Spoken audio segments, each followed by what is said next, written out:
Por ahí en el mes de junio, el 25 de junio, la Suprema Corte de Justicia emitió un comunicado donde decía que iba a pronunciarse sobre si para el delito de defraudación fiscal se necesitaba que se omitiera la totalidad de pagos provisionales y también la del ejercicio, o solo una de las dos. Y la razón de esto es porque en el Código Fiscal, en el Código Fiscal de la Federación, que está vigente hasta 2011, señalaba que cometía el delito de defraudación fiscal quien dejara de presentar por más de 12 meses la declaración del ejercicio, lo cual dejaba fuera al IVA, porque el IVA, como recordarán, desde el año de 2003 dejó de ser anual, únicamente son pagos mensuales. Entonces cualquier persona que hubiera dejado de presentar declaraciones de pagos mensuales en el IVA cometía una conducta atípica que no podía ser sancionada penalmente por no caer exactamente en el principio de taxatividad penal. Ese es el caso que llegó a la Corte y que está resolvió por ahí en junio de 2017, porque ¿qué pasó después de 2011? En 2013 hubo una reforma en el Código Fiscal de la Federación, y en la propuesta que mandó el Ejecutivo el 8 de septiembre de 2013 establecía,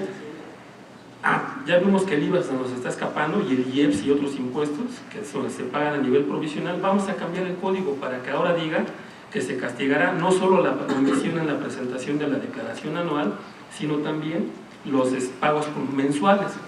Y la propuesta que cuando la mandó la iniciativa del Ejecutivo señalaba: se sancionará con el delito de defraudación fiscal quien deje de presentar por más de 12 meses la declaración del pago mensual o la del ejercicio. Una pregunta más: ¿qué acciones preventivas se le recomendaría a las empresas o contribuyentes? Digo, sin duda tener un control estricto de los proveedores, no incurrir en esta práctica de tener ahí proveedores que desconocemos y que probablemente van a incurrir en el 69, porque nos puede llevar a este extremo. Y bueno, pues ahora sí que estar totalmente atentos de cualquier invitación de parte de la autoridad. Estas cartas de invitación, por ejemplo, que platicábamos, en un principio, incluso la Corte ya lo dijo, no es el inicio de facultades de comprobación, en realidad es una invitación que podemos o no atender. Yo creo, desde mi punto de vista, parte de ser preventivos es, si viene esta carta de invitación, pues sí ponerle atención, ¿no? Ver exactamente qué discrepancia está encontrando la autoridad, y más cuando viene una carta de invitación de una autoridad que hace referencia a que hay algún indicio de que se pudiera colocar en un tipo penal la conducta del contribuyente. Entonces creo que recomendaciones hay muchas, también en materia de anticorrupción, los controles que están llevando las empresas. O sea, creo que la parte preventiva de las empresas, pues cada día va a ser más importante, y bueno, y pues también estar muy atentos a la forma de cómo se aproxima la autoridad a nosotros, porque ya tienen cada vez más herramientas para hacerlo, llevarnos al área penal, ¿no? Con esto pues nos damos cuenta que las contribuciones se pueden clasificar por la disposición constitucional en contribuciones de carácter federal, municipal o estatal. Y en términos del Código Fiscal de la Federación, las contribuciones se clasifican en impuestos, aportaciones de seguridad social, contribuciones de mejoras y derechos. Y el mismo Código Fiscal establece el concepto de créditos fiscales, y los créditos fiscales, en términos del Código, son aquellos que el Estado tiene derecho a percibir y a reclamar de los particulares, porque nacen de sus actuaciones que se ajustan o se adecúan a los tipos que están establecidos en las disposiciones fiscales. La característica de crédito fiscal para este tipo de contribuciones es que pueden ser exigidas por la autoridad a través del procedimiento administrativo de ejecución, es decir, que puede la autoridad embargar bienes suficientes para asegurar el pago de las contribuciones. De tal manera que aquí tenemos pues el origen de las contribuciones, la obligación del gobierno de hacer un uso correcto de las mismas y cómo surgen los créditos fiscales. Por otro lado, dentro del Código Fiscal de la Federación se establecen las facultades que tienen las autoridades fiscales para poder revisar el cumplimiento de las obligaciones a cargo de los particulares. Y en este caso me gustaría repasar un poquito brevemente cuáles son esas facultades, porque nos pueden dar una idea del marco del tinglado con el que se encuentra el nuevo gobierno al momento de entrar en funciones y que se ha venido construyendo a lo largo del tiempo. Tenemos pues que las autoridades fiscales están facultadas para requerir a los contribuyentes que les proporcionen datos y documentos para su revisión. Esto es lo que conocemos comúnmente como revisiones de gabinete. Habla la autoridad fiscal al contribuyente, trae tus documentos, los vemos en las oficinas. La otra facultad es de que puede practicar la autoridad visitas domiciliarias para revisar su contabilidad, las mercancías y todos los bienes, y esto es lo que conocemos como auditorías directas o visitas domiciliarias. Existe la obligación también desde hace 2 o 3 años de presentar una declaración informativa de operaciones relevantes como escisiones, fusiones, etcétera, todo lo cual le permite a la autoridad hacerse llegar de elementos para poder llevar a cabo la fiscalización de operaciones sensibles. Sabemos también que para las autoridades financieras tienen la obligación de dar información periódica a las autoridades fiscales sobre las cuentas y depósitos que hagan sus clientes dentro de dichas entidades financieras, lo cual nuevamente agrega más información para fiscalizar a las autoridades fiscales. Otro elemento con el que cuentan las autoridades es la obligación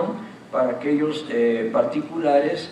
de dar información a las autoridades fiscales aquí en México para que se pueda proporcionar a otros fiscos, a otras autoridades fiscales de otros países cuando o con los que tenga acuerdos para intercambio de información nuestras autoridades fiscales, así como la autoridad fiscal también para recibir de esos otros países información que pueda referirse principalmente a depósitos que puedan tener residentes en México en esas otras entidades. Nuevamente, pues más información con la que puede el fisco trabajar y hacer las revisiones y en su caso determinar créditos fiscales y proceder en consecuencia. Además de estas disposiciones que están en el Código Fiscal, existen disposiciones específicas en cada ley particular. Por ejemplo, en el caso del impuesto sobre la renta, en la ley correspondiente se establece la obligación de que las declaraciones se presenten en medios electrónicos, que cuando se realicen operaciones entre partes relacionadas se obtengan y se conserven estudios de precios de transferencia que demuestren que las operaciones que se hicieron son similares a las que se habrían realizado con partes no relacionadas, es decir, a valores de mercado. Y esto también le da elementos muy importantes a la autoridad para detectar operaciones de planeación fiscal, en el caso de operaciones intercompañías, pues que son muy socorridas también. También existe la obligación de presentar declaraciones informativas, como sabemos, por operaciones con partes relacionadas, pago de dividendos, cobros y préstamos en efectivo, etc. Entonces, pues con todo esto, haciendo un acopio importante de información, la autoridad fiscal. Cuando se realicen operaciones de outsourcing o insourcing que caigan dentro del concepto de subcontratación laboral que está establecido en la Ley Federal del Trabajo, la empresa contratante tiene la obligación de recabar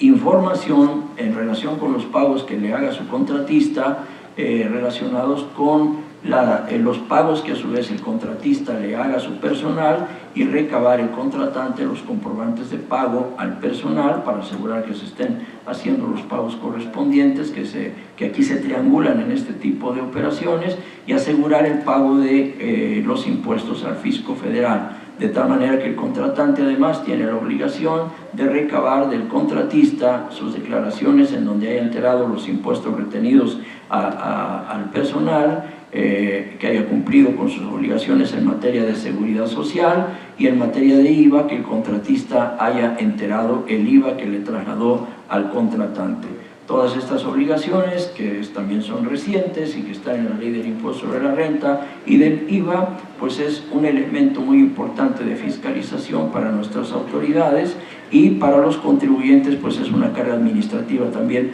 muy fuerte, con el propósito de tratar de coadyuvar de alguna manera a suavizar esa carga administrativa. Las autoridades fiscales en la administración anterior establecieron reglas de resolución miscelánea en el que se daba la oportunidad de entrar a un aplicativo del SAT en el que se pudiera consultar que esta información se tenía y estaba disponible, y con eso se daba por cumplida la obligación. Sin embargo, con la entrada del nuevo gobierno recientemente, eliminaron dichas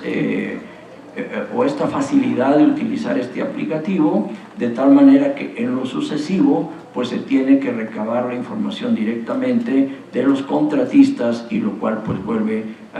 al mismo tema de la complejidad administrativa para los contribuyentes.